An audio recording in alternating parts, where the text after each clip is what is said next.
দেশের যে কোনো প্রয়োজনে সংকটকালীন মুহূর্তে এই বাহিনীর সদস্যরা সবসময় সর্বোচ্চ আন্তরিকতা ও পেশাদারিত্বের সাথে দায়িত্ব পালন করছে। দায়িত্ব গ্রহণের পর নিজ কার্যালয়ে সাংবাদিকদের সঙ্গে মতবিনিময় করেন নবনিযুক্ত আইজিপি আলী হোসেন ফকির। এ সময় আসন্ন ঈদ উল ফিতরকে সামনে রেখে সড়ক মহাসড়কের নিরাপত্তা ও ডাকাতি রোধে পুলিশ বাহিনীর করণীয় বিভিন্ন দিক তুলে ধরেন আইজিপি। ঈদের সড়ক, মহাসড়ক, নৌ ও রেলপথে ঘরমুখ মানুষের নিরাপদ যাতায়াত এবং নিরাপত্তা নিশ্চিত করার লক্ষ্যে আমরা ইতিমধ্যে ব্যবস্থা গ্রহণ করেছি। মহাসড়কে ডাকাতি, চাঁদাবাজি, ছিনতাই, দস্যুতা হতে দেওয়া হবে না।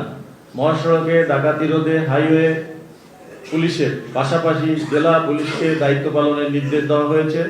র্যাবও মহাসড়কে দায়িত্ব পালন করছে। ইনকলাব মঞ্চের মুখপাত্র ওসমান হাদি হত্যার ঘটনায় গ্রেপ্তারকৃত আসামিদের দেশে ফিরিয়ে আনতে কাজ চলমান রয়েছে বলেও জানান আইজিপি। কূটনৈতিক চ্যানেলে ফরেন মিনিস্ট্রি থেকে তাদের সাথে যোগাযোগ হয়েছে, তারা এই ব্যাপারে কার্যক্রম গ্রহণ করছে।